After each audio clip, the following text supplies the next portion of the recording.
All right, guys, welcome back to Unbreakable. Obviously, my name is Sarah Chan. I am the host of this podcast. I own a marketing company, and I felt like, and this idea came to me this morning before even sitting down to want to record this, what you should be looking for in marketing companies to handle your marketing. This is not me putting myself on a self pedestal, but this is me legitimately warning you as a business owner how to protect your cash, how to protect your IP, and how to protect your ideas from being stolen from you. Because a lot of people don't know what they're looking for when it comes to stuff like this. And I see it too often that people come to me and say, I'm desperate because this, that, and the third. There are several marketing companies that I have either talked to or have worked with that legitimately do not know what they are doing. And that is why some marketing companies scale and some companies don't scale at all. Not because of the fact that, you know, I am going to say that. I am going to say this. They're terrible fucking people. I was going to sit here and say and be kind and be gracious. I'm not going to be. So let's get into some of the red flags. I have ChatGPT pulled up here, and I have, some ideas that I wanted to get into. So let's talk about some of the things that you should be looking for. What you should be looking for is if they have a binding contract. What are the terms of the contract?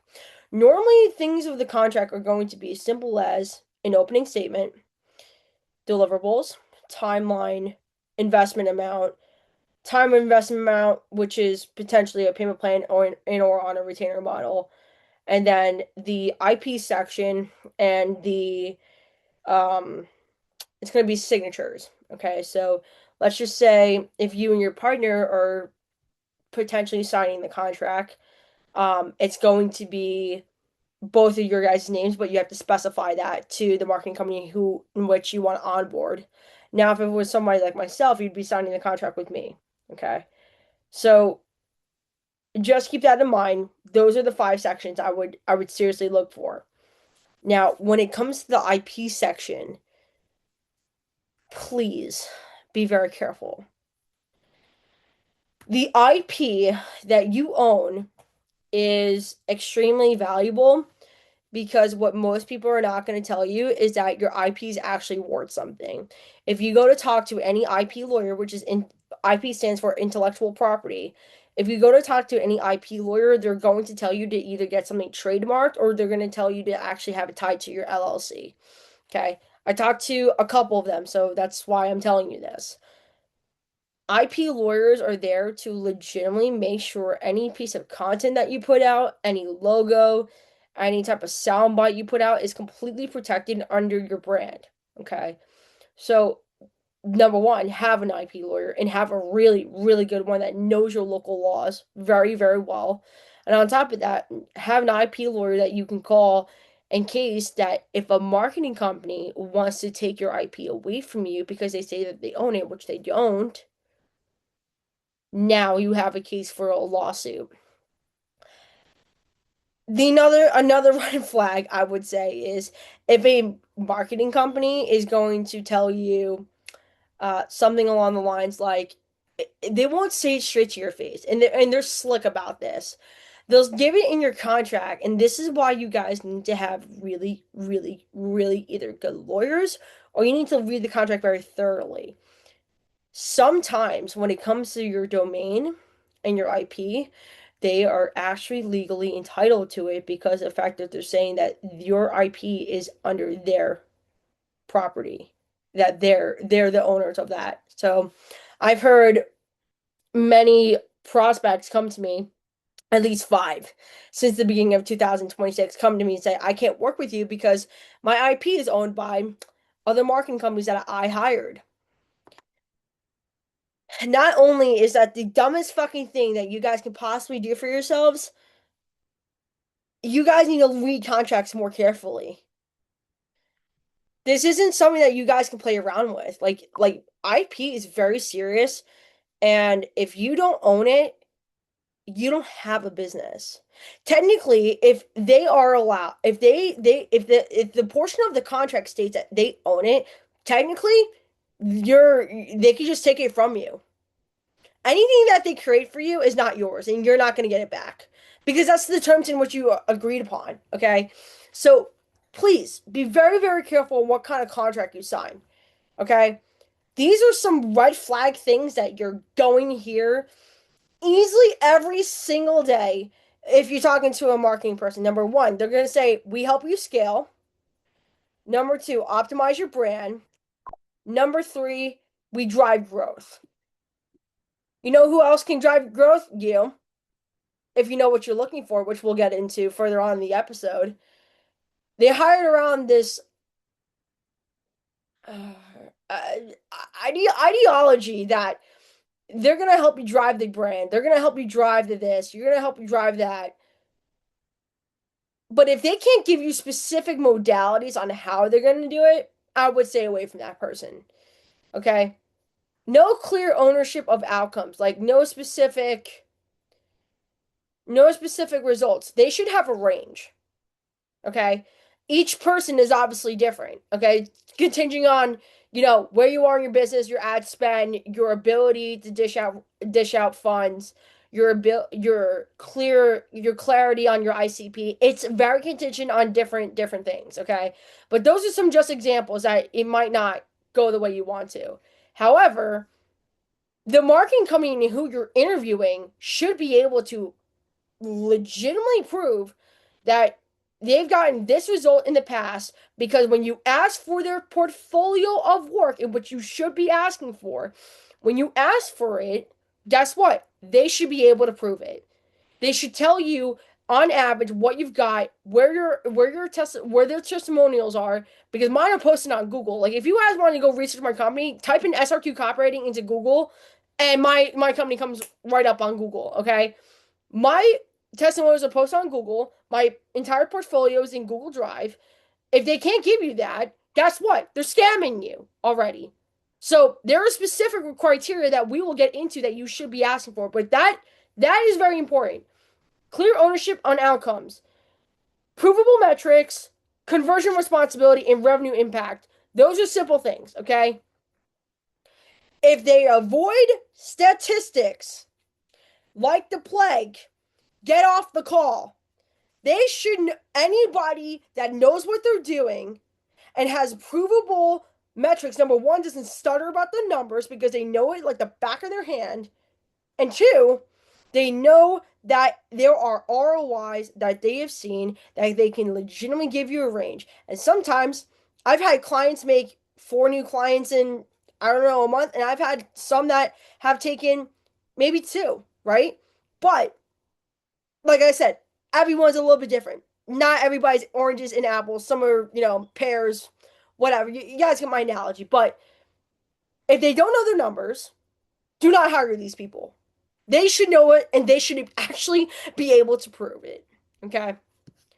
Long-term contracts.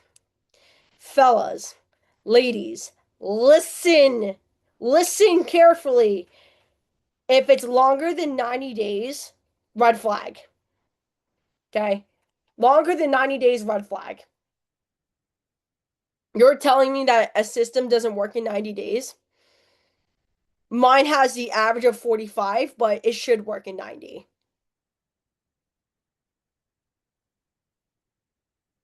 Do not trust these people if they want to lock you in for a 6-month retainer and then put some sleazy ass clause into their contract saying, oh, yeah, we own everything we produce for you, which is bullshit. Don't trust these people. Okay. No process, custom strategy. Okay, custom is a good thing, though.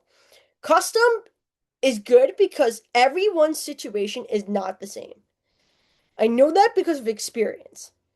When I talk to business owners, I always start from the angle that I say, okay, I want to know why you started this company.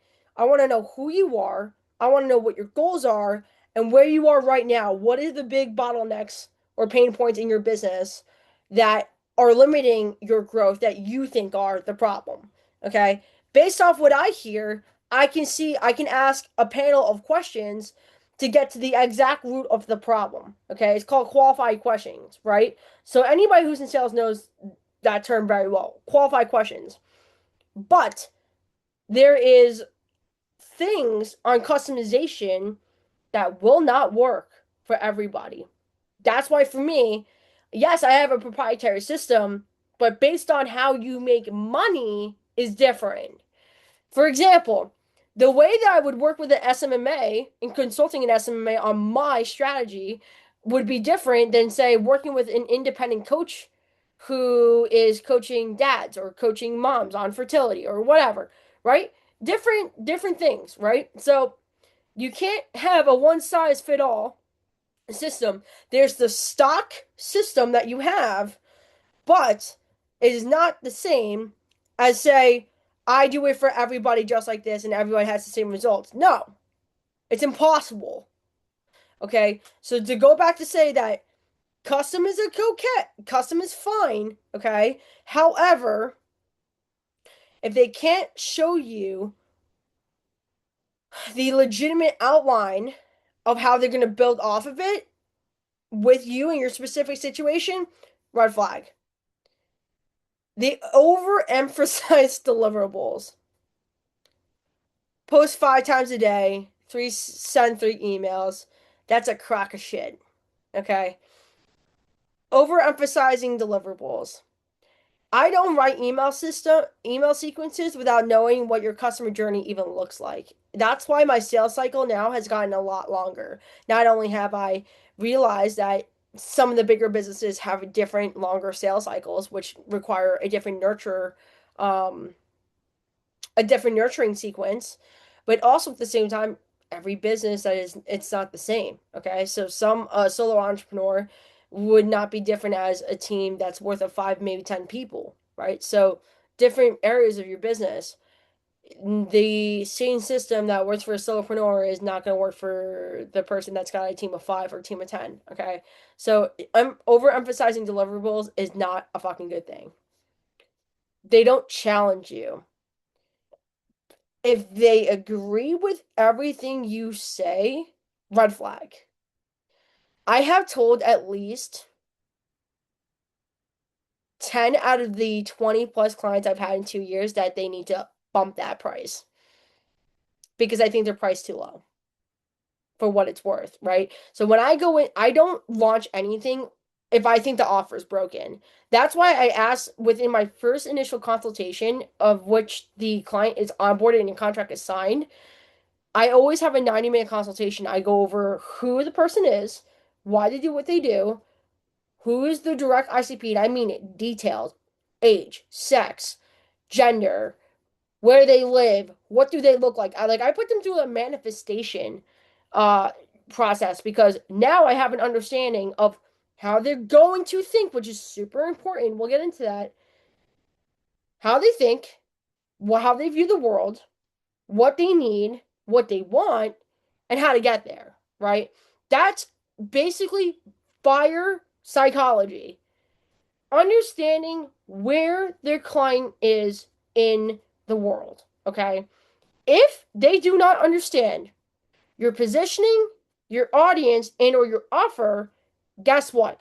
They're lying to you. They're going to scam you. They're going to take your money, and they're going to definitely wash their hands of you and be like, we're done here. Okay? Don't do that. Make sure you repeat back to them on a call those kinds of questions, okay? Do they understand how you think? Do they understand your client? Do they understand this? Do they understand that? Because if they don't, why the hell are they doing anything for you? Okay? I know this sounds harsh, but this is some stuff that I came up with. Okay, and ChatGPT as well.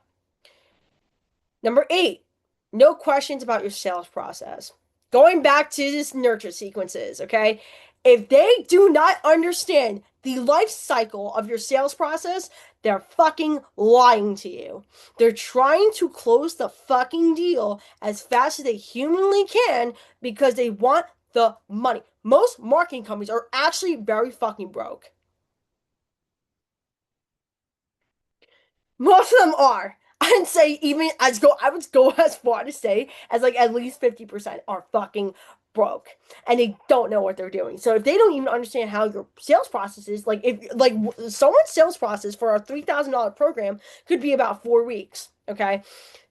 My sales process could be about a month or a month and a half, right? Because I'm evaluating their content, I'm doing an audit, I'm having in-depth conversations, biopsychology, I'm having conversations about their goals, where they currently are, and things like that. I'm telling you right now, if they do not understand your sales process, they are never going to be able to actually help you get you to the goal and what you want to get to. Okay? These people are straight up fucking scamming you if they don't even understand a fundamental like that. Vanity metric obsession. They they do impressions, likes, followers over book calls, qualified leads, or revenue. Let me tell you something. Impressions, likes, and followers don't pay your fucking bills. They don't pay your bills. The only way they pay your bills is if they are booking qualified calls, they got qualified lead gen, and you got revenue coming in the door. Okay? That is, you know that for a fact. When I get asked that question, and we'll get into what organic looks like because I specialize in organic. I don't specialize in paid. When you're looking at organic, there are simple metrics that you can actually do and have in order to gauge whether or not your content is actually flowing and you make your content a revenue stream. Okay? Impressions, like followers, if they are telling you that they'll get you more impressions, likes, and followers, that shit does not pay the bills. Period. Vanity never pays the bills. I always say this, your content should repel bullshit. So when we're talking about vanity, we're talking about qualified, not nonsense. No proof tied to context. Like I said, if you can't provide proof, you ain't got shit. Okay? Okay. And I mean, I'm talking about legitimate text message threads, legitimate testimonials posted on the internet somewhere. I'm talking about your own account being a testimonial, which mine is. Okay. In the last month alone, I've gained 80 followers just by writing what I wanted to write, right? So if you don't have proof, you don't have shit. Why should someone trust you? It's the same way for you guys. No one should trust me if I can't get results. The fuck are you hiring me for then? Right? People that are marketing companies can't get results should not have your money. I would actually do this. Can I see the testimonials? Sure. Type in my company into Google. Go look at them because they're all posted on Google. They're like, oh, okay, cool. She's like, how many are there? I'm like, I'm pretty sure there are 18. Could be a little bit less. I might be mistaken, but I'm pretty sure there are 18 up there. Okay? So those are simple things that are required for this. Ooh, they rely heavily only on one channel. This is a yes and this is a no. I specifically like LinkedIn because a lot of coaches and a lot of consultants are on LinkedIn. They're not as much on Instagram. It doesn't mean that it won't work for you. I think reels are very important, which that's what Instagram's basically for when you're running a business. But not considering other avenues of revenue to be generated or leads to be generated is kind of a small mindset. Okay. If you, as the client, want your marketing company to do Instagram, they should not hesitate to do it. But if you want that and the company is not going to do it because they solely prioritize the one channel, that's not a good fit then. Because if they're not going to do it, that means they don't have experience doing it. Okay? I have experience in Facebook, Instagram, and LinkedIn. I have gotten clients off of LinkedIn. I have not gotten clients off of Instagram, but I know how to do it because I've written so many Instagram scripts that I have gotten people clients from Instagram, and I've gotten clients off of Facebook myself personally. My first client was off of Facebook. So if they are not experienced with doing all that shit, they are not the company you hire. They're not. Okay? Weak boundaries and sloppy ops. This is fucking common sense. Missed details, disorganized communication, late to calls. Late to calls is an automatic cut. Goodbye. Don't we don't do breadcrumbs over here. Get the fuck out of here with that one. No discussion of ICP refinement. There we go. This is the juicy part, okay?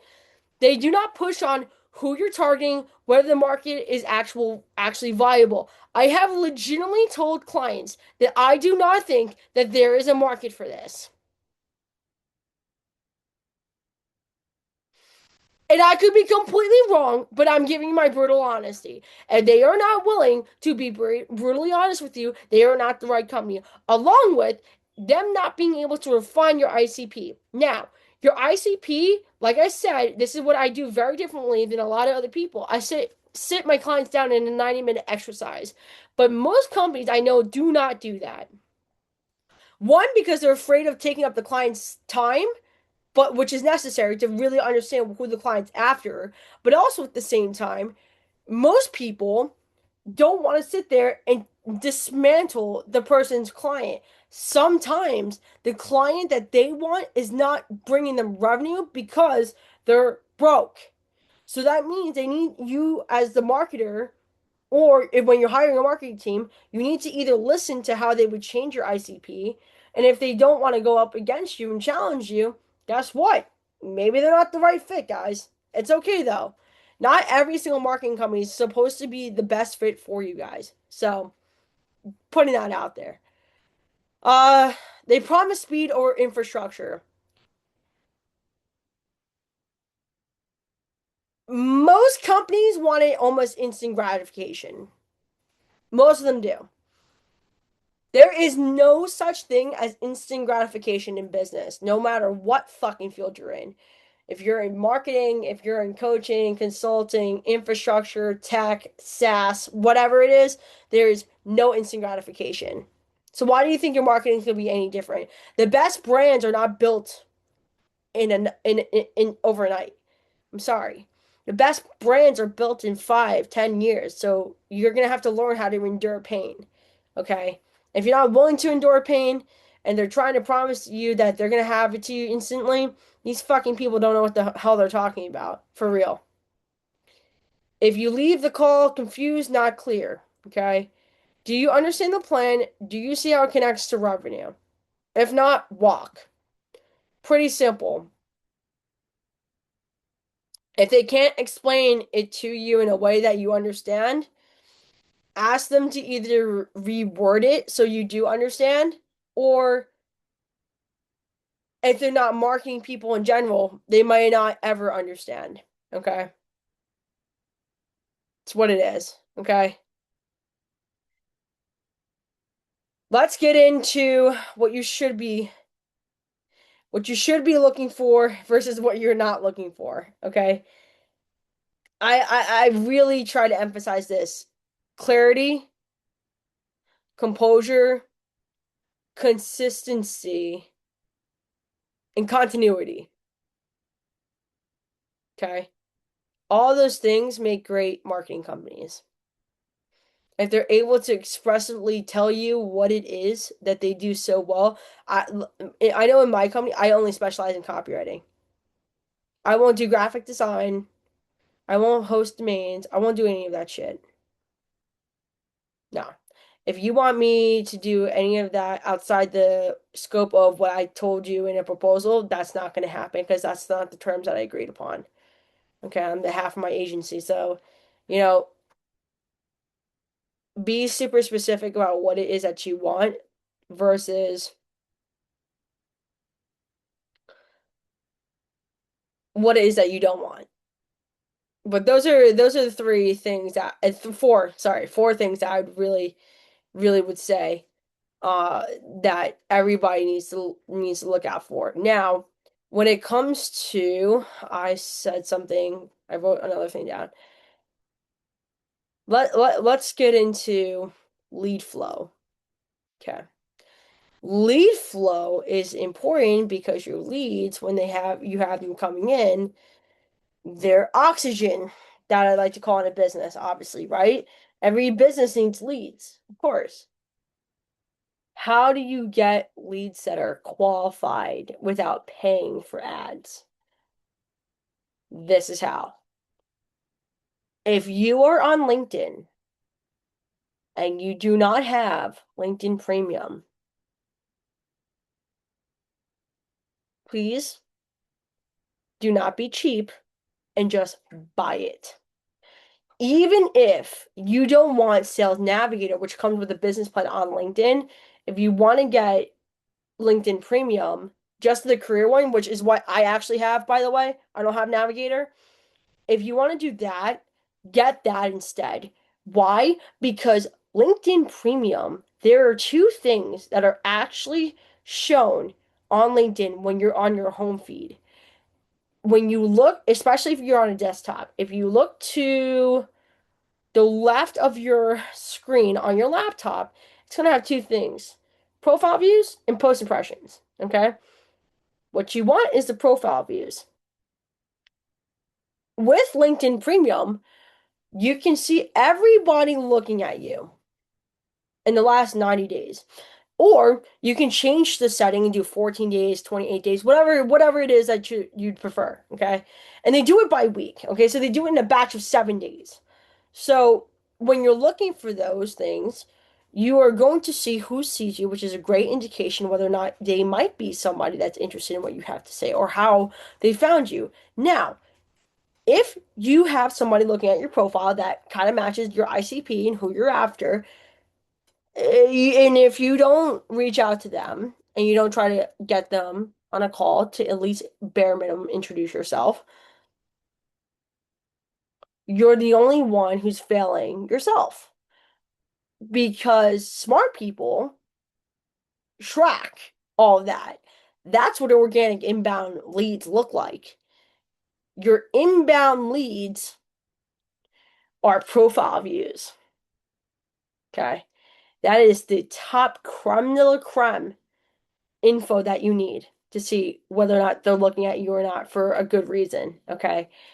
Another great one would be comments. Okay. Comments are better, in my opinion, than reactions would be the third one down the chain. And then your profile impressions, right? Now, LinkedIn is only was basically responding to hardcore hooks and broader audience engagement. And a lot of it right now is actually LinkedIn, I definitely know, is using AI to scan your posts for its virability factor. Okay. The goal is not to become viral, the goal is to get some sort of metric of conversion that's actually going to push the needle forward, such as a reaction, a comment, um, slash profile view. Okay. Those are the things that you should be looking for. Impressions don't mean shit. It's just impressions mean that how many times your post is actually popped up on somebody's feed. That's it. That's it. Okay. Just like, let's say, you post newsletter. Same thing, same way.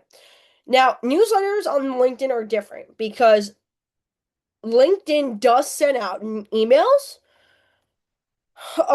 with your title of your newsletter. So like whoever subscribed to your newsletter on LinkedIn, it will be sent out to all of them. And there will be three metrics. So it'll be email sends, email views, and then it'll have your percentage of article views, okay, based off that email. Okay, so that's what it's tracking for. But then there's also great metrics like how many times somebody's actually viewed your article or the comments slash your reactions, right? I've had two, oh, no, that's actually a lie. I've actually had like, I think five people off a newsletter comment the trigger word that I left at the bottom of a newsletter, and I've gotten a conversation started off of that, okay? with a newsletter, you want to put a very defined, a clear CTA or trigger word is what I call it. Like if you want to put a trigger word, put comment, audit, um, copy, whatever the trigger word is for you guys in your business, put it somewhere and most likely at the bottom because you already know they read the entire thing in order to make a comment. One, that tells me that they're interested, and two, it tells me that the copy is working, right? The copy is working because of the fact that they made it to the bottom and they saw the word on what to write. Okay, so ergo lead. Okay, now if they're qualified or not, I would still reach out to them. I am now not only taking business owners, I'm taking copywriters as well.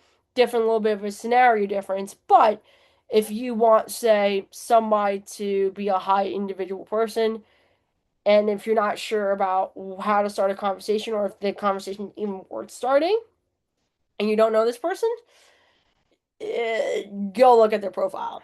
That's it. That's all you have to do is go look at their profile. If their profile is, you know, well established, great. Might be a good person to reach out to versus you not reaching out to them at all. Okay? So that's organic, right? The whole goal of organic is to get a profile view. It's to get a reaction, a comment, or all those three things. Okay? Those two things are direct intent. Okay, newsletter is a little bit different. I'd recommend a trigger word. You can even do a trigger word in a post, honestly, but I don't do that. I only do it basically in my newsletter because it's more of a longer medium that I write. But other than that, feel free to do you test what works, right? So, and also if you're looking for a marketing company to write all your posts for you, um, have them understand what your brand voice is and all that stuff is. Actually, let's get into that too. Marketing companies that either you should ask them their model of how they do it, okay? I have two, okay? I can either teach you how to do it for yourself, that way you'll never need me after the 12 weeks of my cohort, or you can have me on a retainer basis, okay? And I'll do it for you without you, and we'll go over week by week. We'll have a weekly call, talk about deliverables, objectives, and all that stuff, and all the metrics, okay? And all the tracking of analytics. Depending on what they say, should indicate whether or not you need them or not, okay? And if their LinkedIn is well established, research the company first. It does not kill you to take 5 minutes and go research the company that you want to work with because of the fact that that will tell you before you waste your time on a call how to come and approach them. Okay.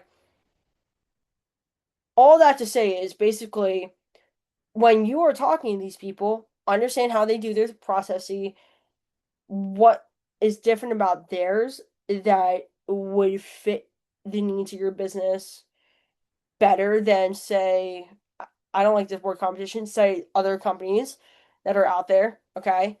And that would be more than suffice, okay? So about be very careful about who you allow to do your stuff slash how they do it. Goes back to previous point there as well. Now, I think another thing that I keep seeing on LinkedIn that people are very skeptical of is that there's so many marketers that are obviously not gifted writers. There's a lot of people that are not gifted writers, okay? Now, people, this is how you know whether or not people are using AI and have talent. Three things you're going to look for. You're going to look for emojis. No post should ever have emojis. Okay. Two, if their grammar is a little bit inaccurate, it's social media. Okay. People don't respond to perfection right now, they respond to real. Okay. in a commodity market in which we are currently in, they respond to whether or not it's written by a human being. Do they actually have talent? Okay. And if they're writing it, are they actually doing as they say? Can they actually replicate it for you? Okay. Three, can they articulate your brand voice? Brand voice. Now, brand voice is very important because I would say it's the oxygen to a lot of your written content that you want your audience to be consuming about you. Your brand voice basically dictates how people think about you when they don't see your stuff, right? What resonates with them emotionally the hardest when you might not be in front of them, but they're kind of top of mind. Does that make sense? So your brand voice has to be something that's memorable. For me, I know a lot of people cannot stand the fact that I use profanity on the internet, but also at the same time, they know that it's written by me. I have used AI, but you would never know. I would say for the last day of recording this would be the 22nd of April, 2026. I have not used AI to write my own post in about 5 weeks. I've written every single post by hand because I think I'm trying to prove the fact that there are still some very talented writers out there that know how to write content that's relatable, human, human results focused, and be integritous in a world where a lot of marketers don't have integrity. Most of these freaking companies are going to sell you a $10,000 course that might not be the best for you. I didn't mention this, but these high ticket closers that are looping you in decisions that are very quick, don't trust them because their sales objectioning is great, but it still might not be the best fit for you.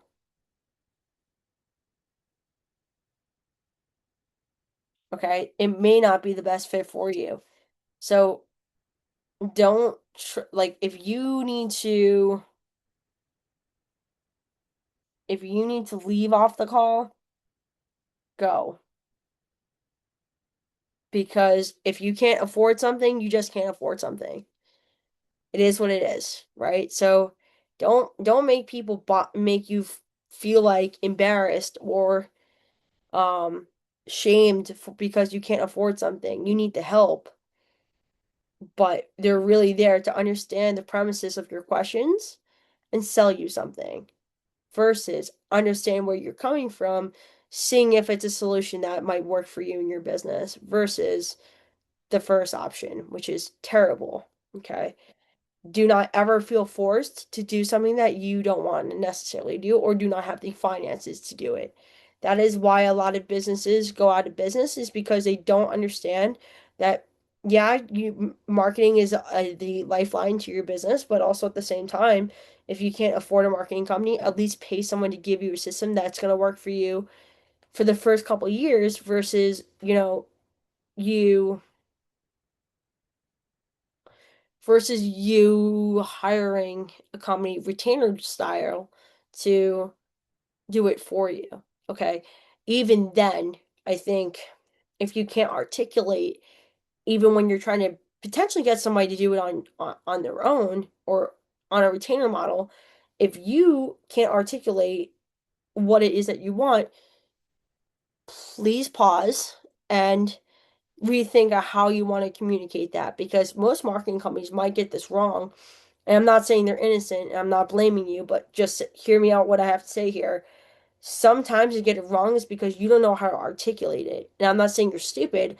I'm saying it may not be the way that they need to communicate it, but it's also on them too for not actually coming back and having you reword it in a way that they understand. So communication on your end is very important to a marketing company and how you want to be perceived. So just remember that I said that today. If you want them on a retainer model, that's fine, but please articulate and communicate how you want things done. That way, they're in line with your goals, your business, and your values, okay? Don't ever forget that when you write something online, that it's going to be out there basically forever.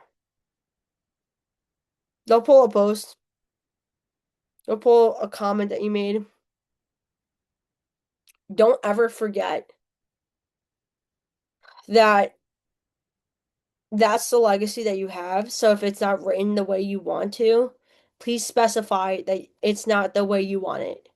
Don't be afraid to challenge your marketing company. If they don't let you challenge them, you need to like get rid of them like yesterday. Okay? A lot of marketing companies can't be trusted. A lot of their solutions are basically built off one another too. A lot of these people that are starting SMMAs are not individuals that came up with their own system. I'm one of those people that did, though. There's a reason why people naturally gravitate towards someone like me is because I keep it real, I keep it honest, I don't tell you everything you want to hear. And my system actually fucking works because I've developed this and I actually have legitimate proof that it does, right? So I didn't even consider teaching this until like year three, which I'm currently in. And this kind of just like fell on my lap. So if they ask them how long they've been in business, and that will tell you whether or not they're a good fit. Not to say the young people in business are not good, or the people that have been in business potentially, I don't know, 2 years are bad, but everything's subjective. I know myself, I've been in business 2 years. I've written for people that are on Netflix. So so not that I'm showboating, but because of the fact that there's a level of caliber that goes into it, right? Just consider that instead. Just because they're young in business doesn't mean that they don't know what they're doing. But I think this is all to say that you guys need to learn how to use your God-given discernment. Discerning is really, really important. If you don't know how to discern whether or not they're the right company, and you have this like little little thing within you telling you that you shouldn't be hiring these people for any reason, you shouldn't be hiring these people. That's just it, man. You shouldn't be hiring these people. Not because they suck, but because of the fact that they are not a good fit. And that's okay. Some people are not a good fit, and that's okay. Okay? Please be very careful on who you give your money to. That's why I made this episode is because I see so many brilliant business owners go broke giving their money away to people that should not be trusted. There is no SMMA owner like myself telling you red flags on what you should look for on the internet because people would never put out an episode like this. I will because I want to see everyone do well. And if I'm not the right fit, I will recommend you to the right fit. You know, there was at least two situations that I just was not the right fit for somebody. And I said, you're not the right fit right now because you don't have this. I'm not taking you. Or your level of intent, what it sounds like, is that this is not a priority to you, or you're wasting my time. Go away. Well, it's not because I was being an asshole. It was because of the fact that I don't like my time being wasted, right? When you start looking at life like your time is worth something, like a currency of some sort, those types of mentalities get put into perspective where you think about things very differently. especially where you put your money. So the the things that you should be looking for in a marketing company are extremely important. Credible. Are they oh man, I know a marketing company that's doing this actually. Hold up a minute, I can talk about this. I don't remember what name of the company this is, but I know they have like over I think like 5,000 reviews on Trustpilot that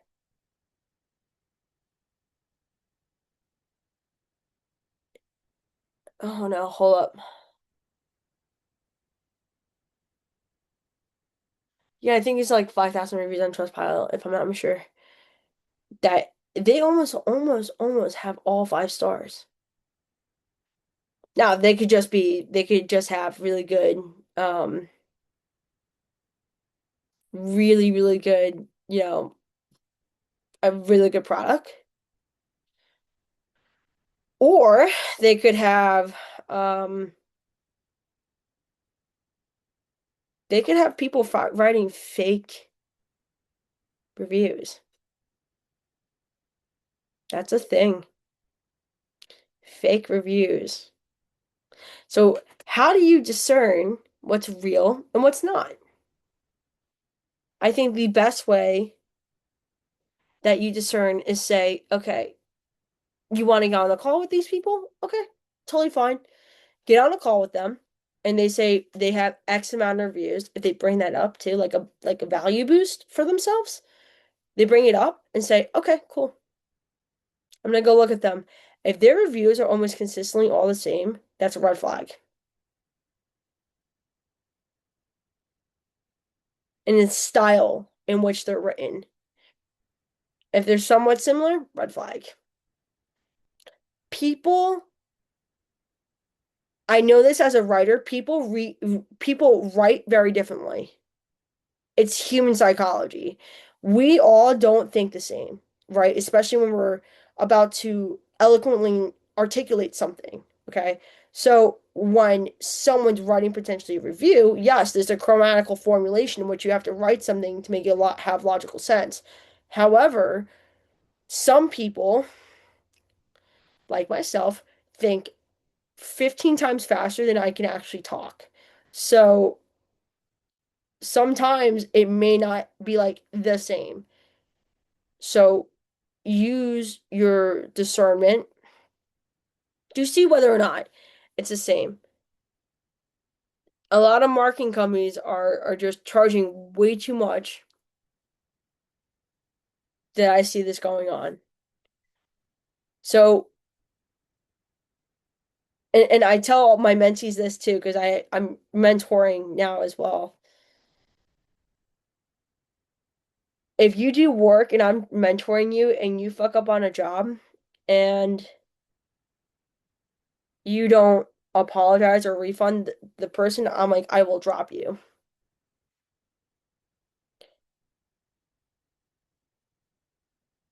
I allow them to have their own system on how they do it, but there are things and morals that have to be put in place, obviously, with especially with young business owners. I'd have to be held to a higher standard.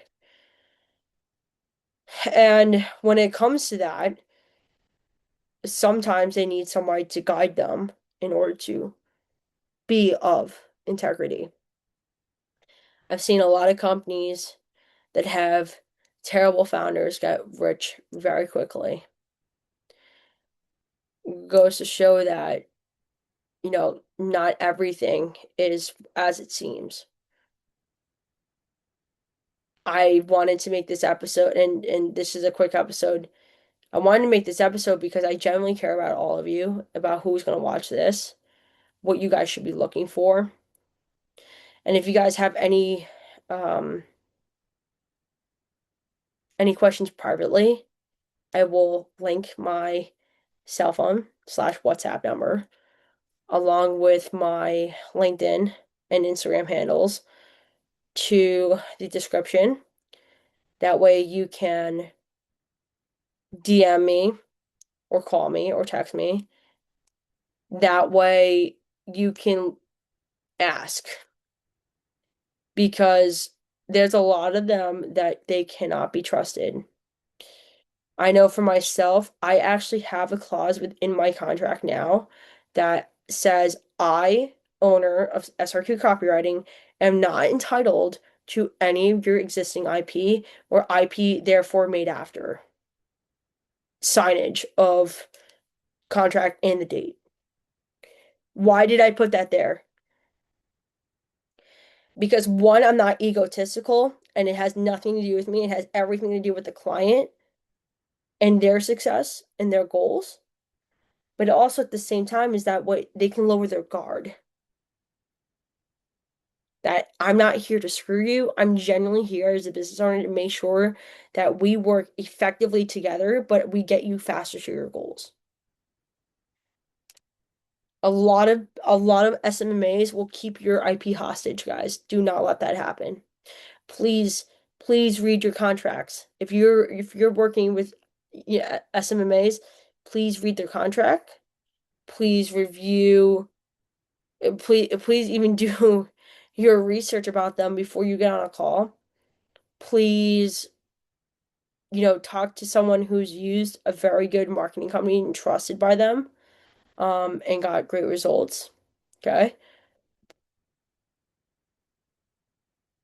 Use everything you're in your arsenal possible to not make mistakes like that. And it will pay off. And it's not because